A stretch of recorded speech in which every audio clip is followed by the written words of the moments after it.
Hey there, everybody. It is Friday. It is the 31st of March, and we are just coming off of news that Donald Trump has been indicted and will be arrested on Tuesday, it looks like, which is a huge development. It is a bad development for the country. I think regardless of which side of the aisle you're on, it will create confusion and chaos. And it seems to be kind of a paper thin indictment, something related to campaign finance, which is not typically, given our past experience, the kind of thing that you want to indict and arrest a former American president for so many reasons, not least of which is that the opposition, in this case, the Republicans, will understand that there is a new political weapon to be used and they will weaponize it just as the other party, in this case, the Democrats, have done. That is not how you want to run a democracy, going after the other team, the other party's guy, by indicting them on charges that do not meet the threshold for putting in jail and prosecuting the former head of the country, the president of the United States. Nevertheless, the media is having a field day. New York Times did a full front page on the indictment, because this, as we've seen, is exactly what they've been going for the last 7 or 8 years now, nearly a decade. They have been trying to bring Donald Trump down. And I say this, and I just want to be clear about this. I'm not a Trump supporter. You'll notice there is not a MAGA hat on my head, nor has there been ever, and nor will there be.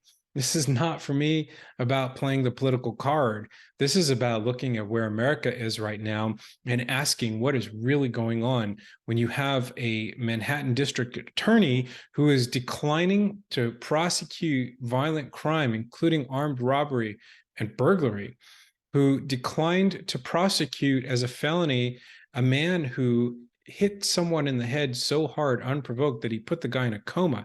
That guy walked away with a misdemeanor charge. He caused brain damage in the victim. This is something we think related to paperwork about campaign finance that was used supposedly as hush money, something that simply is just hard to even track because it's arcane and it has that kind of political feel to it. You don't fully understand what it is because it doesn't really feel like corruption or major crime, the kind of which that you would put an American president in a courthouse or even eventually in prison for. So this is not a moment for celebration. I think at best, it's a moment for reflection to try to think about where this country is going and how the media has gotten us there. As I've noted before, this was just the very pointy end of a very long spear. And that spear was a decade-long effort by the media to prosecute Trump in the court of public opinion and in the legal courts by associating him with illegal efforts to undermine US elections in coordination with Russia. We now know that basically all of that reporting was false, all of it. The Columbia Journalism Review did a fantastic 4-part piece on this, showing just how false, just how fake all of this stuff was. And you really can't get around that fact. I mean, this is not a vindication of the media's 6, 7, 8 year long campaign to dethrone and imprison Trump. This is quite the opposite. This is showing you just how far they will go. And when I say they, I of course mean the media in concert with the Democratic Party, with law enforcement in certain areas, with the intelligence community and the national security state, all the actors that got involved to prosecute Trump. And you're wondering why I'm so concerned about this if I'm not a Trump supporter. And the reason is because A, this is going to be bad for America, socially, economically, and politically. And B, it's already being felt beyond Trump. We saw recently Matt Taibbi, the journalist, independent reporter, lefty, a liberal, much like I identify in many cases, not all, was testifying before Congress about disinformation and about the intrusion by the government into the media and into our lives. And on the same day, he's testifying An IRS agent shows up to his door, knocking on his door. And you got to wonder what is going on there. I mean, the IRS never shows up. They barely even answer their phones. They definitely do not return emails.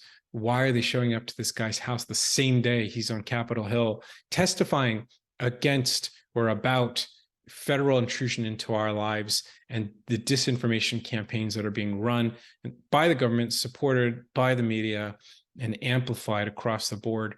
This is something we all need to be concerned about, and is absolutely a byproduct directly of this campaign to get rid of Trump. The reason that we will all be cast, just like Taibbi has been cast as this sort of raging conservative, far-right MAGA lunatic, is because this has become an all or nothing fight. If you're not fully on board, much like George W. Bush's famous or infamous statement, if you're not with us, you're against us in going to the Iraq War.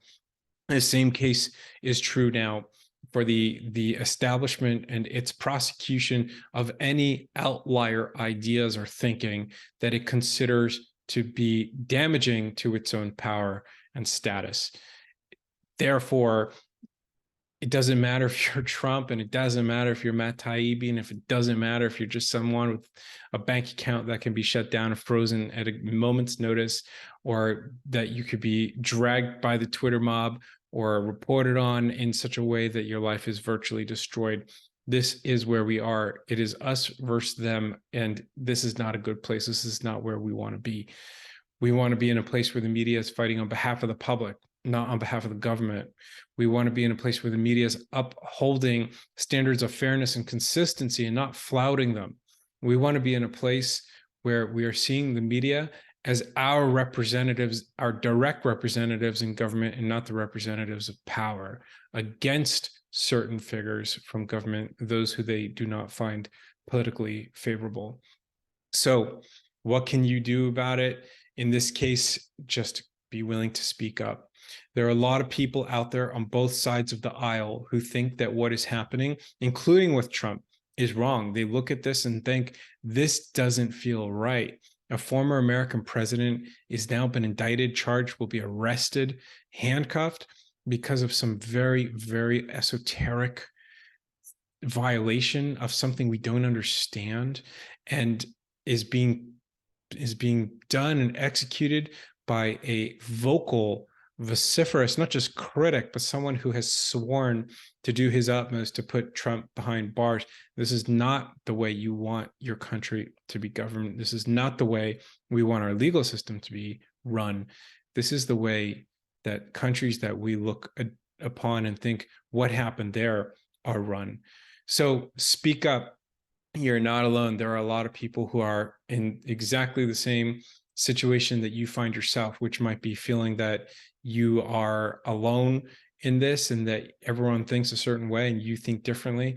It's actually not true. Most people think the way you and I think, which is probably has more to do with common sense than any ideological commitment. And that's a good thing. Common sense needs to return to our media, needs to return to our country, needs to return to society in general, common sense, and along with it, common decency.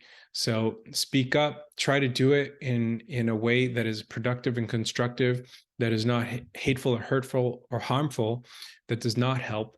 And don't be afraid. Most of all, know that your voice matters, that what you have to say is important. So get out there, get talking, get listening to the right people. And you'll find me on Twitter, Ashley Rinsberg, and I will be responding to people listening, and I hope we continue this conversation.